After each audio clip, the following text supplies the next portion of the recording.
Hola, ¿cómo están? Bienvenidos a una nueva edición de T13 Informa. El 6 de mayo pasará a la historia por ser el día en que Reino Unido y el mundo entero fue testigo de una nueva coronación, la primera en los últimos 70 años. Hablamos de la coronación del rey Carlos III, que se llevó a cabo esta mañana en la abadía de Westminster ante más de 2.000 invitados. En las calles, otras miles de personas seguían expectantes la ceremonia a través de pantallas gigantes, y para conversar sobre este hito nos acompaña aquí en el estudio Cristóbal García Huidobro, historiador de la Universidad de Santiago de Chile, también académico, también de la Universidad Católica.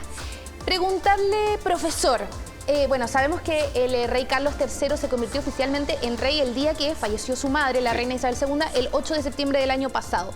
¿Qué propósito tiene entonces esta coronación? ¿Cuál es el sentido de esta ceremonia? Bueno, a ver, aquí hay un elemento simbólico, ¿no es cierto? En el fondo, si bien el rey Carlos se convierte en monarca una vez que su madre ha fallecido, inmediatamente empieza a funcionar todo un operativo que, por un lado, organiza el funeral, pero al mismo tiempo el camino eventual hacia la coronación. El rey era rey con o sin corona, eso es un absoluto. Sin embargo, lo que nosotros hemos visto hoy día desde la madrugada nuestra, por lo menos la mañana ya en el Reino Unido, es un acto simbólico en el cual el monarca jura trabajar fielmente para el pueblo del Reino Unido, toma un juramento religioso también para sostener la iglesia protestante en el Reino Unido, pero además también implica la entrega de los símbolos del poder. Los cetros, la corona, el orbe, y además también hay un momento muy especial en la coronación que lamentablemente, bueno, no lamentablemente, se entiende que sea así, pero que es un momento íntimo del monarca cuando es ungido. ¿Ya? La unción de los reyes es parte de ceremonias medievales que de alguna manera replican algunos pasajes de la Biblia, especialmente cuando Salomón, ¿no es cierto? El rey Salomón es ungido por Sadoc, el sacerdote, y Natán, el profeta. Entonces, de alguna manera se mezcla, ¿no es cierto?, esa idea de continuidad, incluso bíblica, con la monarquía. Y eso es lo que hemos visto hoy día, ¿no es cierto?, con algunos tintes también modernos que el rey Carlos, príncipe Carlos cuesta. Hay que empezar a acostumbrarse. El rey Carlos, ¿no es cierto?, ha querido darle a la ceremonia y que yo creo que son bien notables y vale la pena resaltarlo. Oye, revivamos ese momento justamente de la coronación del rey Carlos III que se llevó hace solamente unas horas. Esto fue lo que pasó, mire.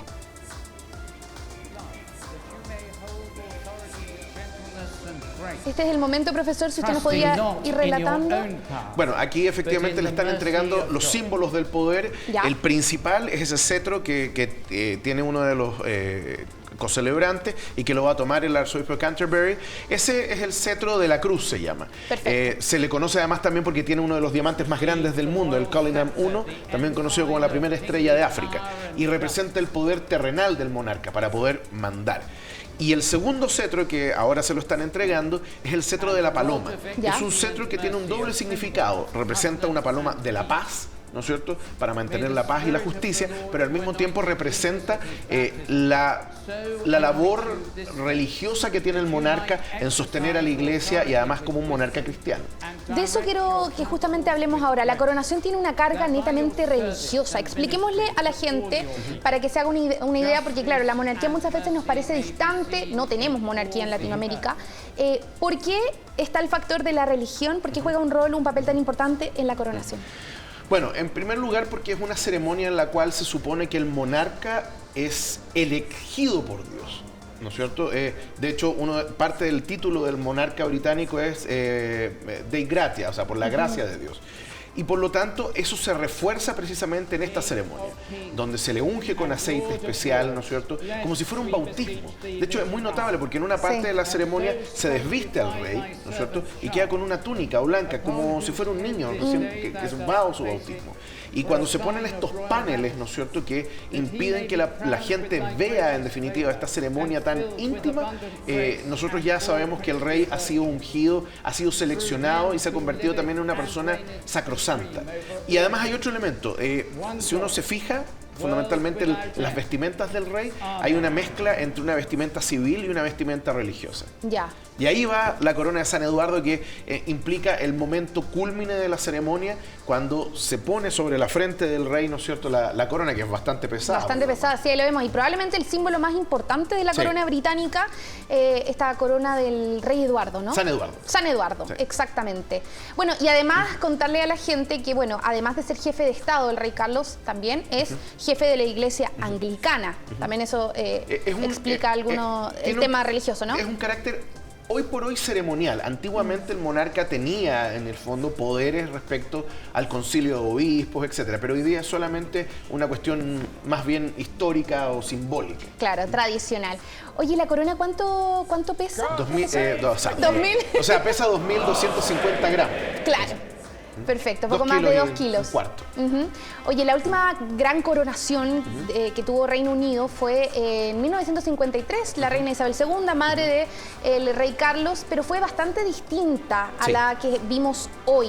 Tuvo más invitados en esa oportunidad y la extensión de la ceremonia fue más larga. ¿A qué corresponde o a qué obedece la austeridad que eligió el rey Carlos III ahora? Bueno, a ver, en primer lugar, 8.000 invitados tuvo la coronación en 1953, fue una cuestión apoteósica, pero en esa ocasión, a diferencia de hoy día, se decidió que, a pesar de que había una situación complicada en el Reino Unido, se hiciera una coronación como de antaño. Claro. En el caso particular de las decisiones que se han tomado respecto a esta coronación, bueno, fundamentalmente el Reino Unido está pasando por una crisis económica bastante potente. Estamos hablando de una inflación de más de 2 dígitos. Exactamente, sí. Y además también y más grave todavía, hay carestía, escasez de alimentos, etcétera, y todo esto en parte producto del Brexit. O sea, que si el Reino Unido hubiese estado dentro de la Unión Europea, el golpe habría sido mucho más suave producto de la pandemia. Pero lamentablemente los británicos decidieron salir de la Unión Europea y este es el costo que están pagando.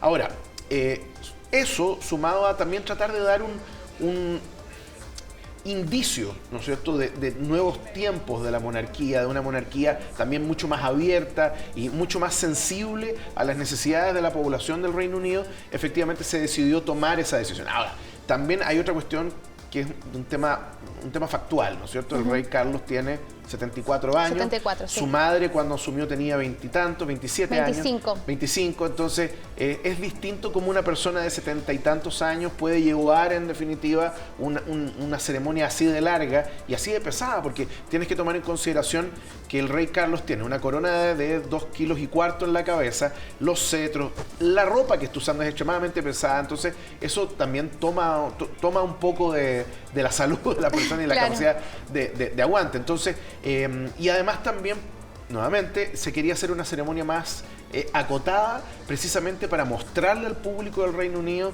de que se sabía que había que celebrar, pero también con un tono más bajo. Exacto. Ha sido la persona que más ha esperado para llegar a convertirse en rey. 74 años, él tenía apenas 4 años cuando fue testigo de la coronación de su madre, 1953, y ha sido el único hijo de monarca que ha estado presente en una coronación. O sea, a ver, claro. Sin contar, digamos, lo que acaba de ocurrir hoy. Claro. Fue el primero. O sea, él en realidad los hijos del monarca, por ejemplo, el hijo Jorge V, estuvieron en su coronación, etcétera. Lo que pasa es que él fue la persona más joven. Con 4 años, Con 4 años. Pero el príncipe George hoy día se convirtió en la persona más joven que participó activamente en la ceremonia. Yeah. Eso también es notable y tuvo un comportamiento impecable. Que sí, lo hizo al pie de la letra. En la línea de sucesión, ¿no? Hablemos ahora de Camila. Una figura que ha generado harta controversia, hay que decirlo. Antes de fallecer la reina Isabel II, ella expresó el deseo de que Camila efectivamente sea conocida como reina consorte. Y de hecho en las invitaciones que se repartieron para la coronación llamaba la atención que su nombre estaba a secas, reina. Sí, reina. ¿No? Expliquémosle a la gente cuál es el estatus, cuál es el título que va a tener Camila. O sea, ella es reina. Lo que pasa es que se utiliza el término consorte fundamentalmente para señalar que es la esposa del monarca. Exacto. ¿No? Y siempre va a ser reina consorte y no hay ningún problema con eso. Pero también se puede hablar libremente de que ella es la reina Camila, porque eso no le da ningún tipo de poder especial. De hecho, si ustedes se fijan, toda la ceremonia giró en torno a ellos dos, pero si pudiéramos medir la cantidad de minutos, ¿no es cierto?, que las cámaras estuvieron atentas al monarca, al rey, porque claro, él es la figura fundamental. Por eso también la coronación de la reina Camila como consorte fue considerablemente más breve y muchísimo más rápida, ¿no? La coronación de Carlos fue mucho más lenta porque había un montón de símbolos más que tenían que pasar. Ahora, claro, efectivamente, ellos ya llevan 18 años de matrimonio. Desde el 2005, sí. Claro, entonces 17, 18 años de matrimonio. La reina Camila, como duquesa de Cornwall, primero, ha sabido ganarse el aprecio de la población británica, pese a la herencia, ¿no es cierto?, pesada de lo que fue la princesa Diana, claro, en fin, a su muerte. Y además también la historia mala venida de ellos dos, del rey Carlos y su ex mujer, ¿no es cierto?, que ganó portadas en tabloides, en fin. Y ella ha logrado ganarse un espacio importante. Todavía, evidentemente, hay gente que la rechaza por diversos motivos y, bueno, tendrán su justa razón, pero ha sabido abrirse paso. Y además también hay otro tema, y esto yo creo que es fundamental. En la biografía del rey Carlos, o sea, biografía hablo en singular, pero hay muchísimas biografías, tú te das cuenta que siempre ha sido una persona que tiene un carácter especial, ¿ya? En distintos ámbitos, un poco como su abuelo, el rey Jorge VI, hay algo ahí. Y en parte con un poco de Windsor, un poco también de Glücksburg, que era la familia real de su padre, ¿no es cierto? Y él necesita un apoyo permanente, ¿ya? Y ese apoyo permanente nunca lo obtuvo con su mujer, con Diana, pero con su segunda esposa sí, y la reina Camila ha sabido ser compañera de ruta del rey Carlos, y en ese sentido ha funcionado bastante bien. Entonces, por eso también Carlos quería, y de hecho se nota porque hay un momento, lo mostraron las cámaras, que cuando ella está coronada y pasa frente al rey Carlos y le rinde homenaje, le da una sonrisa enorme. Claro. Ella no, ella estaba muy seria, muy en su personaje, pero él da una sonrisa bien notable y que, bueno, ahí demuestra también un poco de ese amor que se prodigan y que, bueno, hoy día ha sido literalmente coronado. Exactamente. Oye, ¿en qué cambia el rol de la reina consorte ahora? Ella, bueno, lidera varias fundaciones, pero ¿en qué cambia en la práctica? Ahora que es reina. En nada. Ya. En nada. El puro título, digamos. Solamente entonces. El título. Ya. Lo que pasa es que, claro, a ver, puede ser, pero creo que en realidad no va a tener ningún tipo de ¿cómo se llama?, de cambio verdadero. Ya. Puede que adquiera más obligaciones, de hecho. Pero, a ver, la reina Camila, antes de ser reina, como duquesa de Cornwall, ya tenía una agenda apretadísima con las distintas caridades, organizaciones benéficas, etcétera, en las que ha participado y sigue participando. Sí. Como reina, claro, cambia el título, eso es cierto, pero yo te diría que va a continuar de la misma forma. Y no hay cambio tampoco, así como tiene más o menos poder, va a seguir teniendo el mismo que como consorte, aunque no estuviera coronada. ¿Tú dirías, Cristóbal, que el principal desafío que va a tener la reina es ganarse esa parte de la población que es un poco escéptica, que no la quiere tanto? Por lo menos en lo que implica las reglas de popularidad, en fin, las encuestas, claro que sí. Pero sigue, yo creo que, a ver, si ella tiene oficio en eso en todo caso, yo creo que el otro gran trabajo que tiene es nuevamente ser un apoyo del monarca, ser en definitiva la persona que está ahí para darle contención. Uno de repente piensa, ya, pues una persona de casi 75 años, 3/4 de siglo, ¿qué contención puede merecer? O necesitar. No, todos los seres humanos necesitamos de una forma u otra el apoyo de nuestras familias. Siempre, tal cual. Oye, hablando de apoyo, ¿hubo apoyo de alguna manera internacional en esta coronación? Unos 2.300 invitados presenciaron la coronación, incluyendo importantes mandatarios, como el presidente Lula da Silva, también estuvo Emmanuel Macron participando de esta ceremonia. Quien no asistió fue el presidente de Estados Unidos. En su representación fue la primera dama Jill Biden, pero su ausencia no es rara. De hecho, nunca en la historia un mandatario estadounidense ha participado de una coronación. ¿Eso es ¿Coincidencia o obedece a algún tipo de protocolo? No hay protocolo, pero hay todo un tema de tradición de no ir a este tipo de ceremonia, fundamentalmente porque Estados Unidos es una república, pero una república que peleó una guerra larga y sangrienta contra el Reino Unido precisamente para obtener su independencia. Hay excelentes relaciones, por si acaso, entre el Reino Unido. La relación especial, ¿no es cierto?, de la que hablaba Winston Churchill. Tal cual. Y Roosevelt. Pero efectivamente se mantiene esa distancia, pero es una cuestión meramente simbólica. Ok, es una tradición. Es una tradición nomás. Perfecto. Oye, hablemos ahora del apoyo que ha tenido la monarquía. Ha venido a la baja en los últimos años, pero aún así sigue siendo bastante popular el tema de apoyar a este sistema, ¿no es cierto? Un 58% de los británicos apoya la monarquía. ¿Cómo se explica este fenómeno que ya tiene siglos? Mira, a ver, en realidad aquí hay que separar, hay que dividir un poco las cifras. ¿Ya? En realidad no ha venido a la baja, al contrario, ha ido al alza la popularidad de la monarquía, pero siempre de la mano de la reina Isabel. Cuando fallece la reina Isabel, la monarquía británica tenía por sobre un 70% de popularidad, cosa que ya se quisiera cualquier gobierno republicano, cualquier político. Pero además la figura de la reina Isabel estaba por sobre el 80%. Sí. ¿Ya? Y además esto se distribuye con otros miembros de la familia real. Ahora, claro, esta encuesta evidentemente demuestra algo que era obvio. El rey Carlos no es su madre, no es la reina Isabel.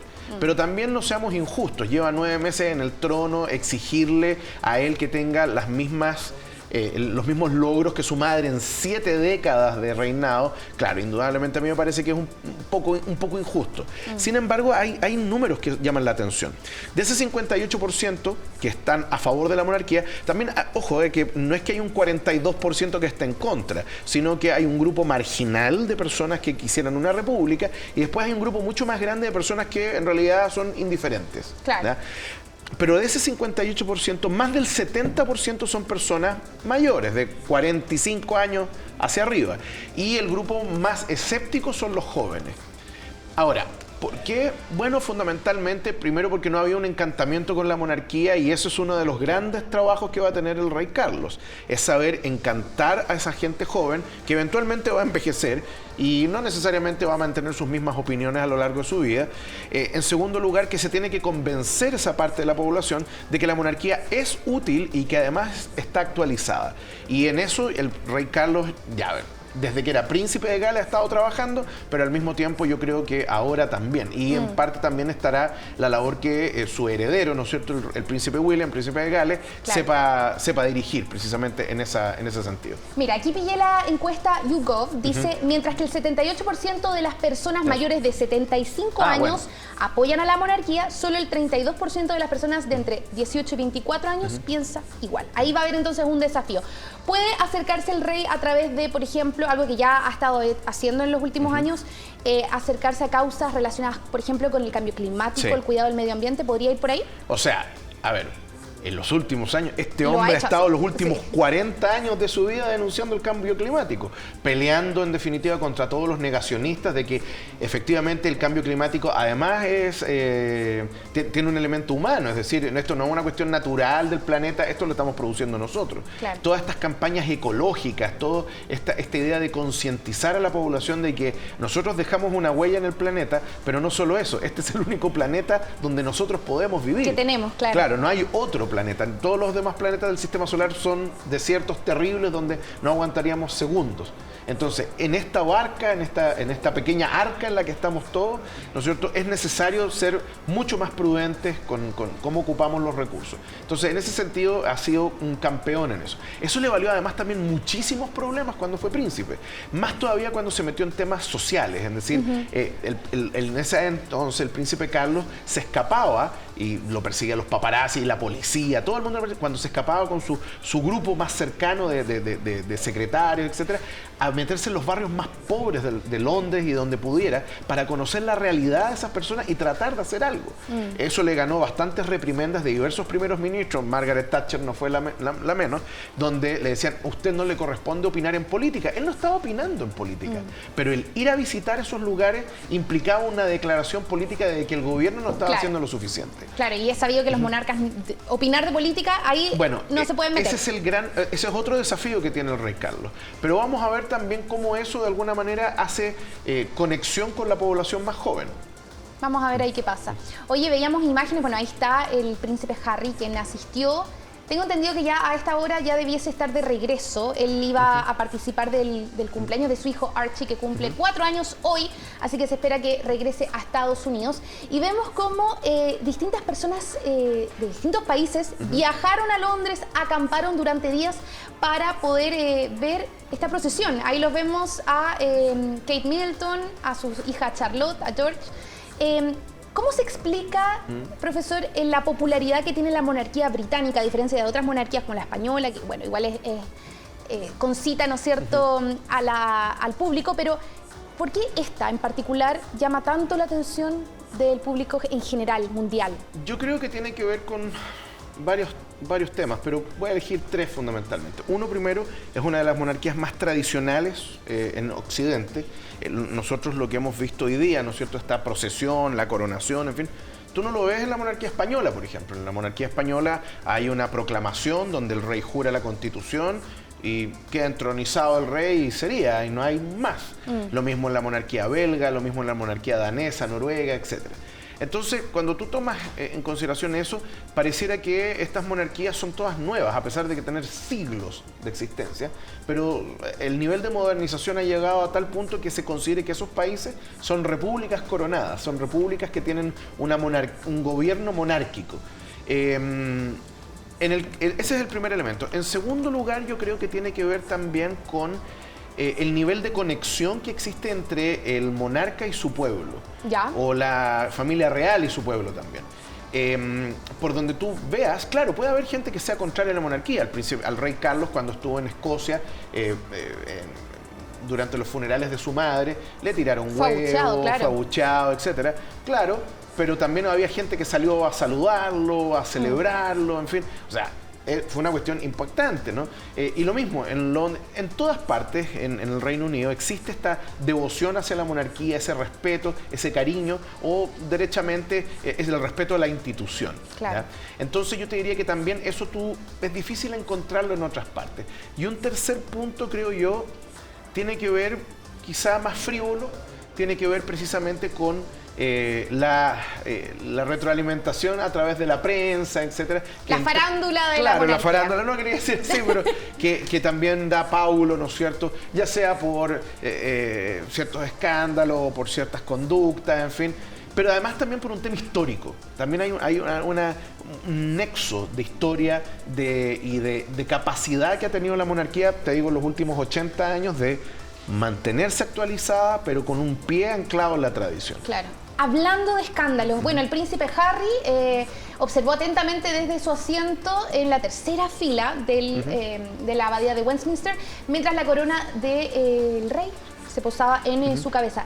El hecho de que él haya sido invitado, pese a las múltiples acusaciones que él ha hecho a la familia real, temas de racismo, en fin, ¿cómo se explica su invitación, digamos? Obedece al protocolo, ¿no? Netamente.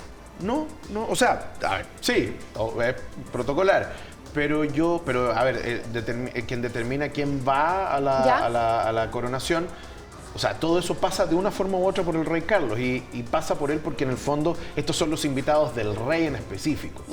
Hay alguien que controla la ceremonia, que es el duque de Norfolk, que es el que lo organiza y todo lo demás, y claro, él es el que, voy a decirlo en términos extremadamente coloquiales, aunque nunca se sabe, es la persona que tiene el Excel de los invitados, etc. La lista. La lista, pero el príncipe Harry no habría ido a la ceremonia si no es su padre el que lo invita directamente.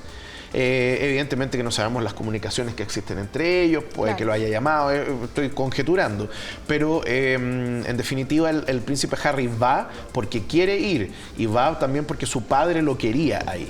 Ahora, si no fue el resto de su familia, por los motivos que sean, etcétera, bueno, será otra cosa. Otro tema. Perfecto. Hablemos ahora de lo que se viene. ¿Cuál diría usted que va a ser el principal desafío, o claro, que deberá sortear el rey Carlos III ahora que es oficialmente rey, o coronado? La verdad está es que coronado. Sí, coronado. Era rey de antes. Exacto. Claro. A ver, difícil pregunta.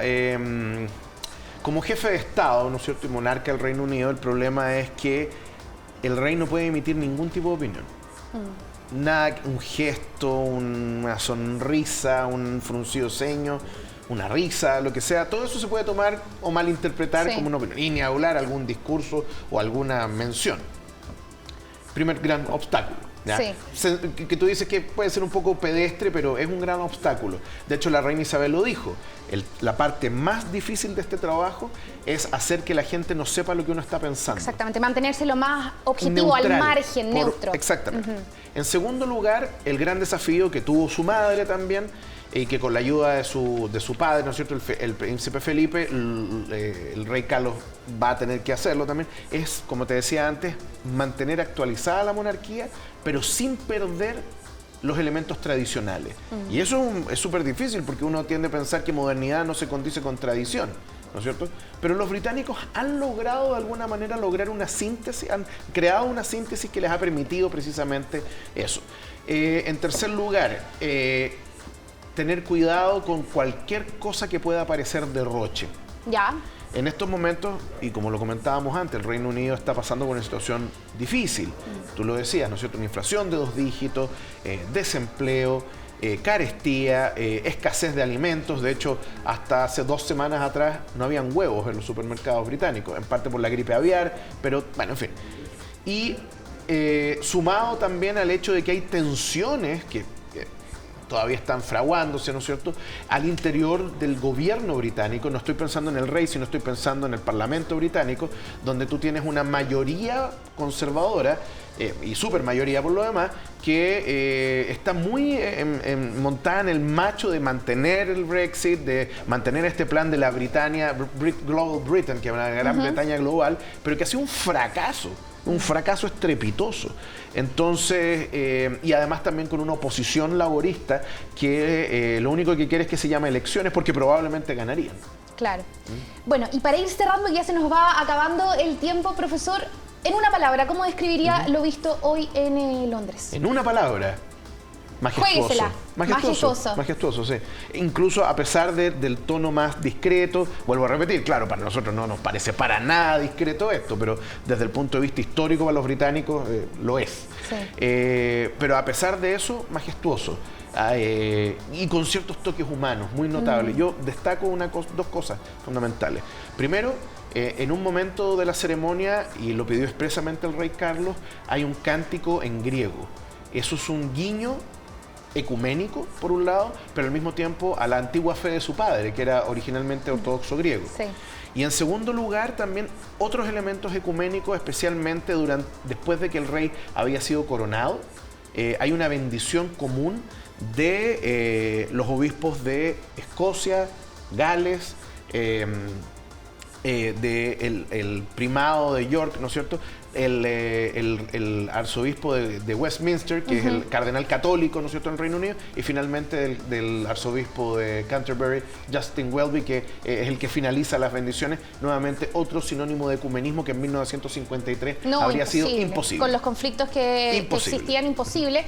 Un llamado nuevamente a la unidad, ¿no? Bueno, eso está, de hecho, fíjate tú, cuando el rey va a tomar su primer juramento, dice, hay una parte donde lee el arzobispo de Canterbury que como rey él debe respetar la fe de todas las personas, de todos sus súbditos, y que se espera que él fortalezca en definitiva esas libertades.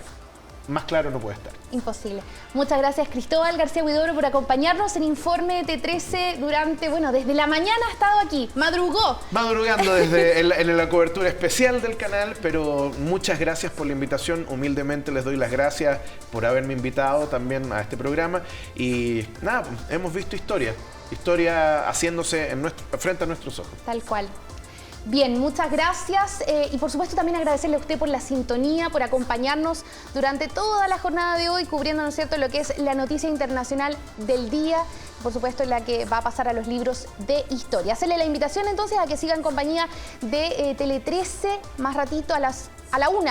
Empieza Tele 13 tarde y por supuesto nuestra señal 2 que cuenta con informativos durante las 24 horas. Nos reencontramos entonces, que estén muy bien y muchas gracias por acompañarnos.